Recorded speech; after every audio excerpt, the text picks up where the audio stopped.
Kirikita baganda bange oya ndine President Kyagulanyi Sentamu Robert Bobi Wine keka mwenyu kano kolaba ali ku National Theatre ne Spire Sentongo wa Spire Katuni anti yayitiddwa ng'omugenyi omukulu okubaawo nga Spire Katuni asomesa bannayuganda abaagazi ba Katuni engeri gy'abikolamu, engeri gy'asanyusaamu, engeri gy'asomesaamu, engeri gy'ayigiriza, engeri gy'agamba kwabo abatudde mu ntebe abeewaŋŋamizza ku bannayuganda ab'emitima emikyafu, ab'emitima egy'ekku, abo abatemu, abawamba abantu, abataagaliza n'abo abaagala okujja mu ntebe okubanga baddiridde, okubanga batudde butuuzi ng'eggwanga balitwala.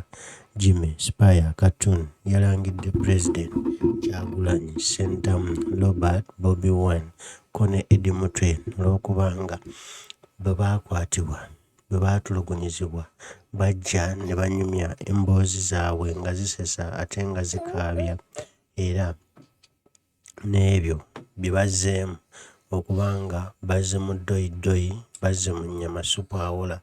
Museveni awamba eggwanga lyaffe, Museveni atwala Uganda, bo nga bali awo bagamba mbu bagenda musindika slowly. Ono yabalangidde obunafu n'abalangira naye nga byakusesa byakuseka. Spire Katuni yasesezza President keka mwenyu akukoolaba.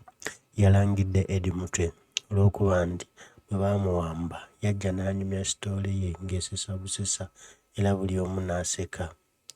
Spire Katuni yakoze ekintu ky'amaanyi okusesa ku pulezidenti waffe, okumuteekako akamwenyumwenyu, okumuggyako zi stress. Kale pulezidenti ekiro kyabadde kirungi kulikayo Bobi Wine, pulezidenti w'eggwanga Kyagulanyi Sentamu Robert Bobi Wine, kuba eno yasanzeyo n'abasomesa be abamusomesa e Makerere era ne bebongako kali kwabadde kunyumirwa.